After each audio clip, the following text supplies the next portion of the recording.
کیا سوتے ہوئے شخص کو نماز کے لیے اٹھانا واجب ہے؟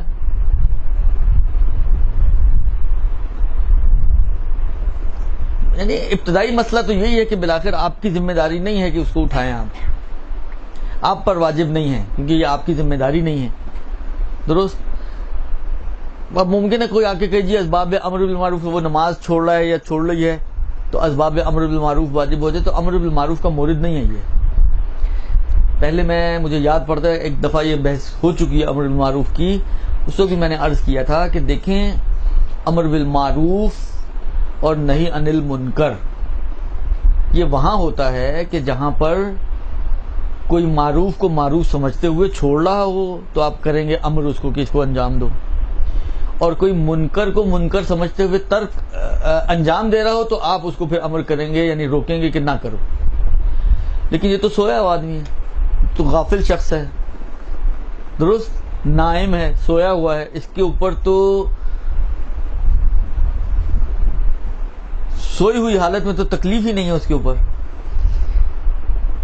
تکلیف ہمیشہ اس شخص کے اوپر ہوتی ہے جو متوجہ ہو۔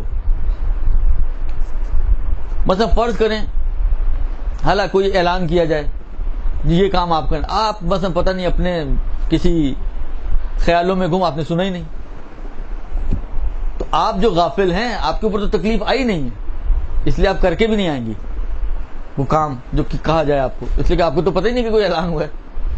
تو غافل شخص کو کبھی بھی تکلیف نہیں آ سکتی ہے، اور جو سویا ہوا شخص ہے وہ بھی نیند کی حالت میں تو بہرحال مکلف نہیں ہے نا۔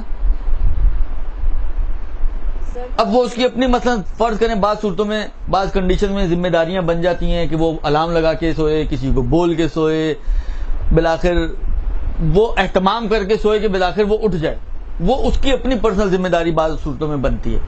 لیکن میں نے دیکھا فرض کریں میری اولاد سو رہی ہے، مجھ پہ واجب نہیں ہے اس کو اٹھانا۔ واجب نہیں کا مطلب یہ نہیں کہ حرام ہے اٹھانا، اٹھا بھی سکتے ہیں، لیکن ذمہ داری کی بات ہے کہ آیا ذمہ داری بنتی ہے میرے اوپر کہ میں اس کو اٹھاؤں؟ تو ابتدائی طور پہ تو مسئلہ یہی ہے۔ ہاں کسی اور عنوان کے تحت کسی اور سرکمسٹانسز میں آپ کی کوئی ذمہ داری بنتی ہو تو وہ ایک الگ بحث ہے، لیکن ابتدائی طور پہ اگر ہم مسئلے کو دیکھیں تو میری ذمہ داری نہیں ہے کہ میں کسی سوئے ہوئے کو اٹھاؤں۔ جس سے پہلے اگر آپ کو یاد ہو میں نے عرض کیا تھا، مثلا فرض کریں ایک شخص آپ کے سامنے نماز پڑھ رہا ہے، اس کے پیچھے خون لگا ہوا ہے، نجس لباس میں نماز پڑھ رہا ہے، اچھا لباس بھی نجس، بدن بھی نجس، اور فرض کریں کہ خون ہوا جو معاف نہیں ہے۔ اب اس کو تو نہیں پتا پیچھے خون لگا ہے، آپ کی ذمہ داری ہے آپ اس کو بتائیں کہ بھائی نجس لباس میں نماز پڑھ لے؟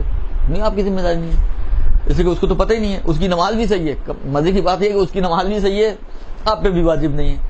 اب بہت سے لوگوں کو وہی والی بات ہے نا، وہ ایک امر بالمعروف کا حیضہ ہوتا ہے، درست؟ امر بالمعروف کا حیضہ بالآخر ہر چیز کی اپنی شرائط ہیں، اپنے موارد ہیں، اپنے محل ہیں۔ کہیں شریعت کہتی ہے کہ روک ٹوک کرو، کہیں شریعت کہتی ہے کہ نہ کرو، حتیٰ بعض جگہ پہ تو ممکن ہے حرام بھی کر دے کہ یہاں پہ تمہارا بولنا حرام ہے اگر فساد کا خوف ہو تو۔ لہذا ایک ہی گھوڑے اور گدھے کو ایک ہی لاٹھی سے نہیں ہانکا جا سکتا، یہ ہمیشہ یاد رکھیں۔ ہمارے لوگ ماشاءاللہ ایسے ہوتے ہیں جن کو جس چیز کا حیضہ چڑھ جائے، کسی کو صلہ رحم کا حیضہ ہو جاتا ہے تو وہ ہر چیز میں صلہ رحم، چاہے کوئی ہمسائی کیوں نہ ہو وہ صلہ رحم، وہ بابا ہمسائی کہاں سے صلہ رحم کے دائرے میں آ گئی، درست؟ کوئی ایسا رشتہ دار ہو جس کا آپ کے ساتھ کوئی بلڈ ریلیشن نہ ہو، صلہ رحم، وہ آپ کے صلہ رحم کے دائرے میں نہیں آتا۔ میں مزید مثالیں نہیں دینا چاہتا ورنہ پھر وہ ٹریک سے اتر جاؤں گا میں۔ لہذا عرض خدمت یہ ہے کہ دیکھیں شریعت دین عمل کرنا چاہیے، لیکن سمجھ کے عمل کرنا چاہیے۔ وہ ایک چیز کو پکڑ لیا اور اسی کو دین بنا دیا پورا، ایسا نہیں ہونا چاہیے، درست؟ لہذا یہ آیا ذمہ داری بنتی ہے، نہیں ذمہ داری۔ امر بالمعروف کہاں گیا؟ امر بالمعروف کا یہ مورد ہی نہیں بنتا کہ سوئے ہوئے شخص کو آپ اٹھائیں کہ جی آپ جو ہے اٹھ کے نماز پڑھیں۔